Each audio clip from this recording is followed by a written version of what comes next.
The fire control of the Yamato-class battleships is perhaps one of the most misrepresented things in military history. In virtually every comparison between the Yamato and whatever other competitors there are, it could be the Iowa, the South Dakota, the Bismarck, the Hood I've seen even, as well as various French and Italian battleships that I don't really have the capacity to remember, it has always been pointed out that the Yamato-class battleships had terrible fire control. Is this true? Well, thankfully, not everything is in the realm of theory, because we do have historical records on both sides of the conflict from the single engagement wherein the Yamato-class battleships, specifically the Yamato, was able to fire her guns in anger against a surface target. The date was November 25th, 1944, and as part of Operation Shogo, the Yamato, as part of the center force under Vice Admiral Kurita, was in the area of the sea around the island of Samar. It's known as the Battle off Samar for that reason, as part of the greater Battle of Leyte Gulf. There were a couple of disasters on the Japanese side with the Battle of the Surigao Strait and the Battle of Cape Engano, but those were not the main bulk, not the intended main bulk of the operation. The main bulk of the operation was supposed to be the attack on the landing ships by the center force. Now, most people know this as the last stand of the tin can soldiers, named so because a handful of destroyer escorts, not even destroyers, destroyer escorts, and destroyers and light carriers were able to push back a force with basically the bulk of the Imperial Japanese Navy's modern heavy surface forces. It was a complete disaster. Kurita was garbage. His order for a general attack was bizarre, but it also does give us a good look into how the Yamato's combat capability was in actual combat. So there are two major engagements that are worth looking at. The first was at the opening of the battle when the Yamato fired off shots against the USS White Plains, a light carrier, at around 34,000 meters. The second was around half an hour later, around 7:25, 7:30, when the Yamato fired a salvo from her 18-inch main armament, along with a salvo from her three 155mm 6.1-inch secondary armament against the destroyer escort USS Johnston. Now, it has been debated where this salvo came from, but if you look at the sources, it's actually not that ambiguous at all. It's pretty clear who it was. So the people that say that it wasn't Yamato say it was the Congo, but this is incredibly unlikely for a number of reasons. So number one is based off the actual after-action report of the Johnston. The second is based off the actual after-action report of Yamato. And we can see that there is some confluence there, so we'll go over that very soon. But first, we have to look at the White Plains. So we can see from the after-action report that the White Plains was straddled by a 3-gun salvo of 14 or greater caliber, that's what it says, and at 2-minute intervals, it's being straddled over and over. Now look at this third salvo at 7:04 a.m. This salvo measured the carrier as calipers, diagonally from the port quarter to the starboard bow, 4 shells, dropping microscopically close forward and 2 aft. That's 6 shells in total. And the damage from that salvo was extensive.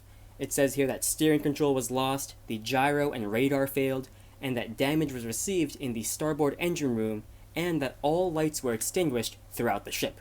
That's pretty bad. So what we see here is a 6-gun large caliber salvo fired off in the opening stages of the battle.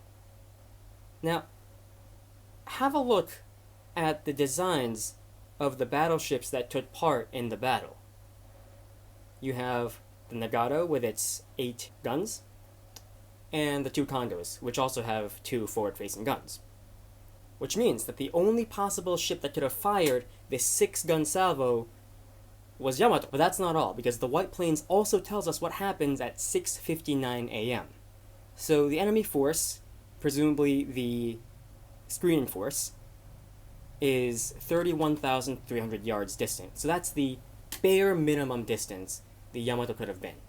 Bare minimum. Although it's based on the composition of the force and the formation, it would stand to reason that the Yamato itself was a little bit farther away. So we have splashes 4,000 yards astern. And keep in mind that the White Plains and the rest of the carriers were moving away from the center force. Followed immediately by a heavy caliber salvo that fell approximately 300 yards on the starboard bow. What this tells us, and this is the opening salvo, right, of the battle. It's incredibly likely that the Yamato was firing off her 3 forward-facing 6.1-inch guns as part of the opening salvo. This would have been symbolic. They knew what the range was, obviously, because the heavy caliber 18-inch shells are landing pretty close. So there you have it. To sum it up, you have 4 salvos landing close to or straddling or basically hitting. I mean, the damage is there. The White Plains, the fourth of which, the one that matters, is a 6-round, 6-gun, heavy caliber salvo, and the only ship in the entire center force that could have fired a 6-gun forward salvo was Yamato.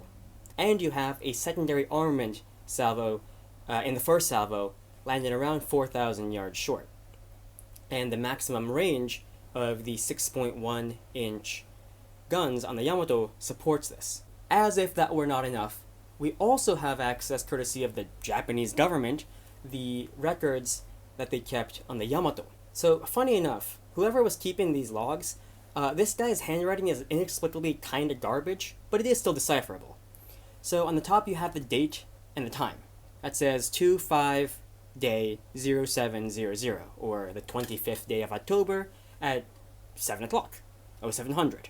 And then underneath you have the actual report. So what it says here is 敵空母3隻に対し砲撃開始, or this ship began firing on 3 enemy carriers at 7 o'clock, at just the right timing to have the White Plains reporting about the 6-gun salvo 4 minutes later, as part of a series of salvos that came from the center force. So that happened in the opening stages of the battle, and in addition to that, you also have the USS Johnston being struck at 7:30, give or take, in the morning. Now, when I say 7:30, give or take, I mean 7:30, give or take, because the Johnston was sunk. It was destroyed. Not by the salvo that struck it at 7:30, it was later on, but it was sunk, and because of that, the after-action report by Johnston is written from memory. So it says about 7:30. Thankfully, we have evidence from the Yamato side that corroborates this event. Also, for some inexplicable reason, they couldn't get a decent typewriter into whoever was writing the reports for the Johnston, which is why every single E is replaced by an O, which makes this impossible to read if you have no idea what's going on. This is kind of, it's just kind of gross, but you gotta bear with me because this is what they had available. So, you have the approximate time of 7:30, and at 7:30, the after-action report of USS Johnston reads as follows. Ship sustained first hits which were composed of a salvo of 3 14-inch or 16-inch projectiles. Now remember, they didn't know that the 18-inch projectiles or the 18-inch guns in the Yamato were 18 inches. They thought, or they as in the U.S. Navy Intelligence Office, thought that the guns on Yamato were 16-inch. So they wouldn't have guessed 18 inches because there were no 18-inch. Followed closely by 3 6-inch projectiles. And we have some reports of damage here. So the big question is, what does Yamato have to say about this? Thankfully, we have the answer, and it occurs at 7:25, so right around the area of 7:30. And remember, the Johnston's crew didn't remember these times exactly because the ship was sunk, and so they were remembering off memory. It's a 5-minute difference. About 7:30, 7:25, it works. It's very much a blink and you'll miss it comment, but right at 7:25, you have Yamato saying the following: 敵巡洋艦1隻撃沈. Now what that means is this ship sunk 1 enemy cruiser. Yeah, cruiser. So what happened, as you may know if you've heard about the Battle of Samar, is that Kurita, in his tremendous big brain energy, thought that he was going up against not some sort of shitty escort force, but a full-on fleet. And so he thought that the light carriers were just actual fleet carriers. He thought that the destroyers were like heavy cruisers, and he thought that the destroyer escorts were light cruisers. It's pretty bad. But he still did manage, or not he, right, but the crew of the Yamato was still able to hit the ships. Now, of course, you might be asking, why does it say that the Yamato sunk a cruiser at 7:25 if Johnston didn't sink for another couple hours? Well, that's because, according to the after-action report of the USS Johnston, a providential rainstorm was entered immediately after receiving this heavy damage, and a valuable 10 minutes respite was gained to estimate extent of damage. So there you have it. What happened is that Yamato fired on Johnston, hit it with 3 6-inch shells and 3 18-inch shells, at which point a rainstorm just enveloped Johnston and the Yamato assumed that she had been sunk. So what we know is that in the half hour between 7 o'clock and 7:30, the Yamato struck at least 2 different targets at 2 different ranges. We don't know exactly how long the range was to the Johnston. I have not been able to find documents to verify this distance, but we do know roughly how long the distance was from Yamato to White Plains when the attack happened. And there are 2 pieces of collaborating evidence. Number 1, we have that salvo that landed 4,000 yards astern of White Plains, almost definitely from the Yamato's secondary armament. Now we know that the maximum range of these 155mm 6.1-inch guns is around 30,000 yards. It was 4,000 yards short, so you add 4,000 to 30,000, you get 34,000 for the first salvo.